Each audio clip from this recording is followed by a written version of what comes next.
I'm Judith Maria and welcome to SC Global News. From the devastating news on the assassination of Christian conservative leader Charlie Kirk to the release of a posthumous book of Pope Francis on September 18th, we have many stories to cover.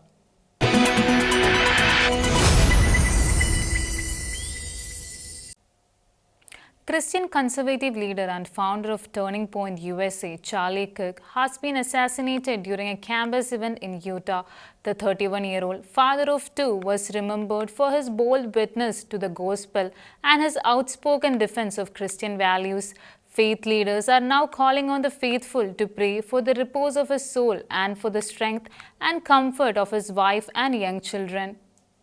Christian conservative political activist and co-founder of the right-wing student group Turning Point USA, Charlie Kirk, was shot dead in a sniper attack during a TPUSA event at Utah Valley University. The 31-year-old father of two was struck in the neck while addressing students during the American Comeback Tour. He was rushed to the hospital and underwent emergency surgery, but the wound proved fatal. Kirk co-founded Turning Point USA, the nation's largest conservative student organization, at the age of 18. Since 2020, he had hosted the Charlie Kirk Show, a 3-hour daily talk program. Both he and TPUSA were credited with playing an instrumental role in securing the 2024 presidential election for Donald Trump, who announced the death of his close ally on X. The great and even legendary Charlie Kirk is dead. No one understood or had the heart of America's youth better than Charlie, Trump wrote. He added that Kirk was loved and admired by all, especially me, and now he is no longer with us. Beyond politics, Kirk was known for his imposing presence and fearless approach to dialogue. Standing at 6 feet 3 inches, he entered hostile spaces with calm conviction, drawing large crowds on his campus tours and advocating for civil discourse. An evangelical Christian, Kirk often drew from his faith and consistently upheld Christian values in his public and private life. On August 17th, less than a month before his death, he posted on X, quote, "It's all about Jesus," end quote. In June, mere months before his death, he praised the Blessed Virgin Mary and called her the solution to toxic feminism. He was also scheduled to be interviewed in 10 days by Bishop Robert Barron, Bishop of Winona, Rochester, and founder of Word on Fire Ministries. Kirk married Erica Franzwe, a devout Catholic who attends daily Mass, in May 2021. The couple welcomed their second child in May 2024, and reports indicate that Kirk had been accompanying his wife and children to Mass regularly. The assassination of Charlie Kirk marks another tragic moment in America's growing wave of political violence. Beyond the politics, his death is a loss for Christians who saw in him a courageous public witness to the gospel. Faith leaders are calling the faithful to pray for the repose of his soul, for his wife Erica and their young children, and for peace in public life. Israeli leaders reacted with shock and sorrow to the assassination of American conservative commentator Charlie Kirk, who died after being shot during a campus event in Utah on September 10th. Officials across Israel described him as a staunch defender of truth, free speech and a Jewish state, while condemning the violence as an attack on democratic values. Israeli officials condemned the killing of U.S. political commentator Charlie Kirk, who was fatally shot during a speaking event at Utah Valley University in Orem, Utah on September the 10th, according to the Jerusalem Post. Leaders across the political spectrum described him as a loyal ally of Israel and a defender of free speech. Prime Minister Benjamin Netanyahu stated he had met with Kirk 2 weeks prior and extended an invitation to visit Israel. He described Kirk as a lion-hearted friend of the Jewish state and added that his voice left a lasting mark on Judeo-Christian values. President Isaac Herzog expressed condolences to Kirk's family and said Israel lost a true friend and huge ally. Knesset Speaker Amir Ohana noted that Kirk's arguments inspired millions around the world. National Security Minister Itamar Ben-Gvir stated Kirk had warned about threats from radical ideologies. Other ministers, including Mir Regev and Yoav Kish, linked the shooting to rising incitement on U.S. campuses and accused propaganda networks of silencing his message. Ambassador Danny Danon said Kirk's voice influenced a generation of young Americans. 2 students were shot Wednesday at Evergreen High School, which is located roughly 28 miles southwest of Denver. According to officials, the suspect, a student at the school, died from self-inflicted injuries. It is the 47th shooting at a school in the United States so far this year, which took place less than an hour after conservative activist Charlie Kirk was shot at an event at Utah Valley University and later died. A student at Evergreen High School in Colorado opened fire on his fellow students on September the 10th, critically injuring 2 before turning the gun on himself. Over 100 law enforcement officers rushed to the scene within 2 minutes of the first 911 call reporting gunfire. 1 student remains in critical condition at nearby St. Anthony's Hospital, and the other injured student's condition was reported to be stable. The suspect, a 16-year-old male student, was taken to the hospital with a self-inflicted gunshot wound, but later died. The tragedy took place less than an hour after conservative activist Charlie Kirk was shot at an event at Utah Valley University. Archbishop Samuel J. Aquila of Denver expressed deep sorrow at the incident and sent words of consolation to the students, parents, and teachers. Authorities are continuing the investigation and gathering information on the suspect. Evergreen High School is located in the southwest of Denver and has about 900 students. This is the 47th shooting that has taken place at a school in the United States so far this year. The Israeli Air Force launched long-range strikes on Wednesday against Houthi targets in Yemen, Sana'a and Al-Jaf, hitting military intelligence and propaganda sites while destroying a fuel depot.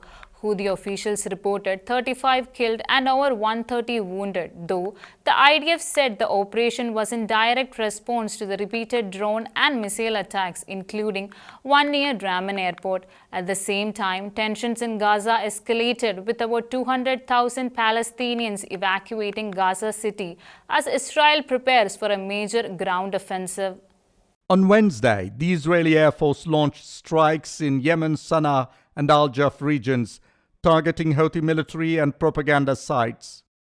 The Israel Defense Forces (IDF) said the operation targeted camps used for logistics, intelligence, and command functions, along with a propaganda headquarters responsible for spreading speeches by Houthi leaders and directing psychological warfare. A fuel depot was also destroyed. According to Houthi officials, the strikes caused heavy casualties, with 35 killed and 131 wounded. The IDF said the attacks were a response to repeated Houthi missile and drone launches toward Israel, including an earlier strike near Ramman Airport in the south. The operation involved more than 10 fighter jets, which dropped around 30 munitions on 15 sites.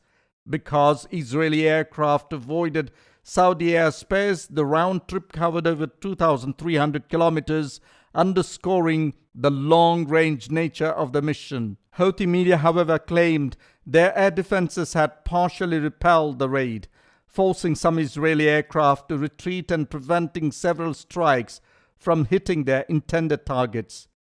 Meanwhile, around 200,000 Palestinians have evacuated Gaza City as the IDF prepares for an impending offensive there. The IDF has ordered civilians to relocate to a humanitarian zone in the southern strip ahead of the intensified operations. After days of political turmoil, Nepal's streets began calming on Wednesday as the army took charge of security and opened talks with Gen Z protest leaders. By Thursday, a consensus emerged to appoint Kulman Singh, the former electricity chief known for ending the nation's power crisis, as caretaker prime minister. Singh has vowed to form a clean interim government with youth representation and push for swift elections to restore stability. As political turmoil in Nepal entered its third day, the streets of Kathmandu began returning to normal on Wednesday after the army assumed control of security operations. Nepal Army Chief Ashok Raj Sigdale met with representatives of the Generation Z protesters to discuss the future of the caretaker government. By Thursday, consensus was reached between student leaders and the army to appoint Kulman Khising, former head of the Nepal Electricity Authority, as caretaker prime minister.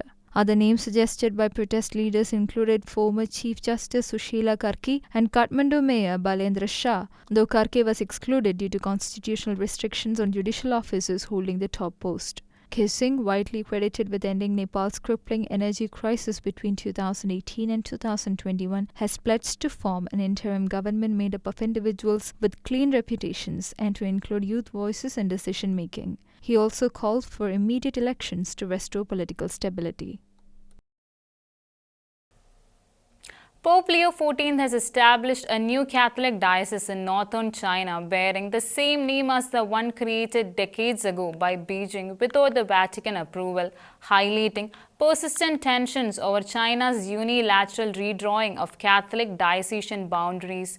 On Wednesday, the Vatican announced that the Pope has officially suppressed the historic dioceses of Shuangzi and Shuangha, both created in 1946 by Pope Pius XII. Pope Leo XIV has created a new Catholic diocese in northern China and appointed Joseph Wang Zhenghui as its new bishop. According to a Holy See press office release, Pope Leo XIV decided to suppress the dioceses Xuanhua and Xuanzi in continental China, which were erected in 1946 by Pope Pius XII, and to create the new diocese Zhangjiakou. The new diocese will be part of the ecclesiastical province of the Archdiocese of Beijing and covers the city of Zhangjiakou and surrounding areas, home to 85,000 Catholics. According to the Vatican, Bishop Zhenghui's appointment was made within the framework of the provisional agreement between the Holy See and the People's Republic of China. The episcopal consecration of the bishop took place on September the 10th. The Vatican's provisional agreement with Beijing was renewed in 2024. However, China appointed new bishops during Sedavacant, defying the terms of the agreement. The Zhangjiakou diocese was created by the Chinese Communist Party in 1980, but was not recognized by the Holy See until now. The recent invasion of Russian drones into Polish airspace has renewed concerns about the safety of civilian air travel in Europe, according to aviation and insurance experts, marking yet another challenge for airlines amid growing global tensions. Early Wednesday, Polish forces supported by NATO military aircraft shot down drones within their territory. The recent incursion of Russian drones into Polish airspace has reignited concerns about the safety and vulnerability of civil aviation across Europe. In a significant escalation, Poland, supported by NATO, intercepted and shot down several drones on Wednesday. This marks the first recorded instance of a NATO member engaging directly with Russian military equipment since the start of war in Ukraine. Following the incident, several airports in eastern Poland, including Warsaw-Chopin, Modlin, Rizov and Lublin, were temporarily closed as a precautionary measure. Operations resumed shortly afterward, but a brief closure underscored the heightened alert surrounding the region's air safety. Since the beginning of Russia's full-scale invasion of Ukraine in 2022, countries bordering Ukraine have occasionally reported stray drones and missiles crossing into their territories. Airspace closures over Ukraine, Russia and parts of the neighboring countries have already reduced available flight corridors, especially for routes between Europe, the Middle East, India, and parts of Africa. The rerouted paths increase fuel consumption and lead to longer flight times, adding to operational costs. Aviation analysts warn that the airlines are becoming increasingly cautious as the conflict threatens to spill into civilian airspace. Matthew Bori, Chief Intelligence Officer of Osprey Flight Solutions, noted that the incident in Poland may prompt carriers to update their safety protocols. According to him, the worst-case scenario remains the possibility of a commercial aircraft being struck either unintentionally or deliberately in a conflict zone.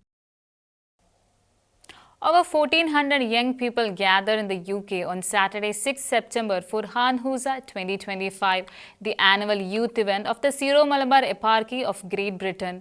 The day, organized by Syro-Malabar Youth Movement, was filled with prayer, cultural showcases and uplifting music. Organizers also announced the date and venue for the next year's gathering, sparking excitement among the youth. On Saturday, 6th September, over 1,400 young people gathered for Handusa 2025, the much-anticipated youth gathering of the Syro-Malabar Eparchy of Great Britain. Organized by the Syro-Malabar Youth Movement, the event united youth from across the eparchy for a day of spiritual renewal, cultural pride and joyful community. The day began with Sapra and solemn Eucharistic adoration, where young people engaged in heartfelt praise and worship, setting a reverent and uplifting tone. This was followed by the celebration of the Holy Kurbana, during which the newly revised English Taksa was used, a significant moment for English-speaking Syro-Malabar faithful. In his homily, Bishop Mar Joseph Srampikal reflected on the meaning of Handusa, urging young people to live their faith with courage, authenticity and conviction in today's world. After the liturgy, Father Joseph Mukata, Youth Commission Director, addressed the gathering, reminding everyone of the joy of journeying with Christ. His message was followed by icebreaker activities that sparked energy and connection among the attendees. The program then unfolded into a vibrant celebration of Nazrani heritage with traditional programs including Margamgali, cultural dances and musical pieces that highlighted the rich legacy of the Syro-Malabar community. A major highlight of the afternoon was the performance by the Samayam Band, SMYM's own musical ensemble, which stirred the crowd with faithful music. The day concluded with a high-energy performance by Prodigal, a dynamic Christian rapper from the United States, leaving the gathering on a joyful and unforgettable note. In a moment of excitement, the date and venue for Handusa 2026 were officially announced, 26th September 2026 at the New Bingley Hall, Birmingham.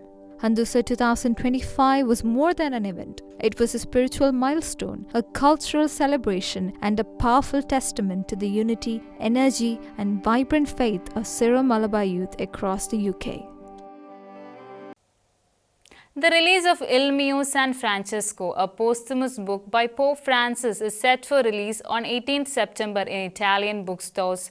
The volume captures a heartfelt conversation between the late Pope and Cardinal Marcello Semeraro, prefect of the dicastery for the causes of saints, recorded in late 2024. The publication offers a profound reflection on Pope Francis's personal connection with Saint Francis of Assisi. A posthumous book by Pope Francis titled Il mio San Francesco, translated as My Saint Francis, will be released in Italian bookstores on September 18th. The volume captures a dialogue between the late Pope and Cardinal Marcello Semeraro, the prefect of the dicastery for the causes of saints. The book was officially presented on 10th September in Assisi during the event The Courtyard of Francis. Cardinal Semeraro, who was appointed by Pope Francis as prefect and secretary of the Council of Cardinals in 2020, reflected on their close collaboration while introducing the book. The work features a fraternal conversation that took place between Pope Francis and Cardinal Semeraro in the late 2024 and includes a letter from Pope Leo XIV as well as a preface by Cardinal Pietro Parolin. In the book, Pope Francis shares his personal relationship with Saint Francis of Assisi, including ample space for the late Pope's reflections and understandings of poverty, his thoughts on family, pain and death, and his concern for the wounds of the Church. According to Pope Francis, the saint's prayer is a kind of prayer that was not detached or distant, but rather a lived experience of love and devotion. He admits that he too has known the struggle to remain faithful to prayer amid the many demands of daily life, yet he shares that over time he has come to value even the briefest moments of stillness and connection with God. The book also includes a letter from Pope Leo XIV, who expresses heartfelt appreciation for the publication. The Holy Father shares that the book allows us almost to hear again the voice of Pope Francis. In these conversations, he shows that the name of Francis was not only assumed but lived, shaping the face of his mission. Cardinal Pietro Parolin, the Vatican Secretary of State, contributes the preface of the volume. He emphasizes the book's value as a lasting testimony to the life and thought of Pope Francis, highlighting its importance for understanding both the man and his legacy. That's all for today. Until we meet again, God bless and thank you.